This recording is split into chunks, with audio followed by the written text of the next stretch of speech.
100 টাকার তেল ফুরে 10 টাকার চা খাওয়া যায়। বাপরে হুন্ডা লাগের হাউস বাড়ে, হুন্ডা লাগের হাউস দেখে বেশি নেয়। আজকে আমরা যাচ্ছি মহাস্থান থেকে বামনপাড়া বন্দর চা খাওয়ার জন্য। আর এটা একটা হোটেল আছে, সেই হোটেলে সেই সুন্দর মালাই চা দেয়। আপনারা কে কে চা খোর বন্ধু আছেন তারা না সারা জানতো আমার এই ভিডিওর মধ্যে। তা চলেন কথা কম কয়ে ভিডিওর মধ্যে ঢোকা যাক। এখন যে রোড কোন আপনারা দেখতে পাচ্ছেন এটা হচ্ছে মহাস্থান ডাক বাংলা রোড। আর এই রোডের অবস্থা খুবই নাজেহাল। যেটি সেটি দেখবেন মহাস্থানের কটকটি পড়ে আছে। ডাক বাংলা রোড দিয়ে উপরে উঠে আসে হাতের ডান মোড়ের সাইডে তাকালেই দেখতে পাবেন সোলপোল একটা সুট্টিয়ানা নেটের মধ্যে লাফালাফি করিচ্ছে। আর অল্পেনা সামনে আগে আসলে দেখতে পাবেন রাস্তার মধ্যে সুট্টিয়ানা একটা পুকুর আছে। আসলে মহাস্থান ডাক বাংলা রোডের অবস্থা খুবই খারাপ। এই অবস্থাটা কতদিন যে ঠিক হবে আমি নিজেও জানি না। আজকের বিকেলের আবহাওয়াটা দেখেন কি সুন্দর লাগছে। আকাশত কি সুন্দর মেঘ লাল লাল হয়ে আছে। এই মুখোমুখ আগুনের লাগান দিনে জ্বলিচ্ছে মনে হয়। আপনারা যারা এরকম আবহাওয়াটা ফিল করবেছেন তারা না আমাকে কমেন্ট করে জানায়েন। আপনি করে সাথে করে একদিন নিয়ে আসবো ইনশাল্লাহ চা খাওয়ার জন্য। এখন যে বন্দরকোনা দেখতে পাচ্ছেন এটাই হচ্ছে বামনপাড়া বন্দর। আর বামনপাড়া বন্দরে এসে হাতের ডান মোড়ের সাইডে দেখতে পাবেন সুট্টিয়ানা একটা রোড চলে গেছে। এই রোডটা চলে গেছে ওই মোড়ে ফাঁসিতলা বাজারত। আর এই রোড দিয়ে ঢুকে হাতের ডান মোড়ের সাইডে দেখতে পাবেন একটা সুট্টিয়ানা হোটেল। আর হোটেলটা হচ্ছে গফুর ভাইয়ের হোটেল। এই হোটেলের আছে সামনে মোড়ে আপনারা দেখতে পাবেন পেজি টেজি অনেক কিছু ভাজে থুয়ে দিয়েছে। চা খাওয়ার আগে আপনি করে আর একটা মজার জিনিস দেখাই চলেন। এটা হচ্ছে যে 5 টাকা দামের টিকি। আর এই টিকিটার স্বাদ কিন্তু সেরকম। আপনারা কে কে খাসেন এই টিকে কোনা বামনপাড়া বন্দরে তারা না কমেন্ট করে জানায়েন। টিকে খাওয়া শেষ, এখন চলেন হোটেলের দিকে চা খাওয়ার উদ্দেশ্যে। তা চা খাওয়ার আগে আপনি করে আর একটা জিনিস দেখায় সেটা হচ্ছে এই হোটেলের মোগলাই।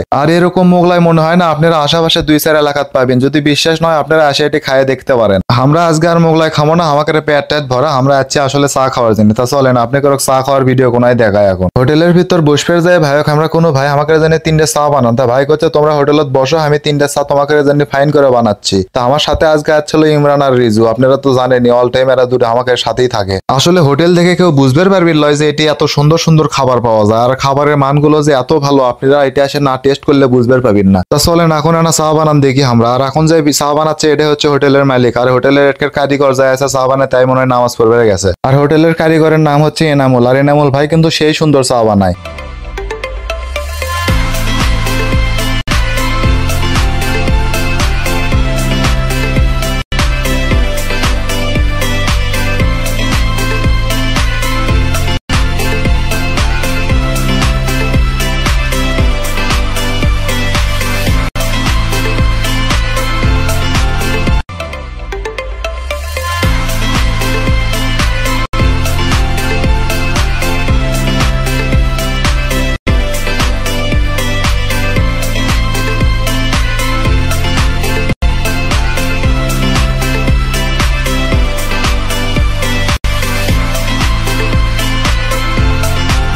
চা বানান মোটামুটি কমপ্লিট, এখন আমাকে টেস্ট করার ফলা। আর আপনারা টেস্ট না করলে বুঝতে পারবেন এই স্বাদ কতটা স্বাদ। যাই হোক আজকের ভিডিও এ পর্যন্তই। আপনারা সকলে ভালো থাকেন, সুস্থ থাকেন। দেখা হবে আগামী ভিডিও। আল্লাহ হাফেজ।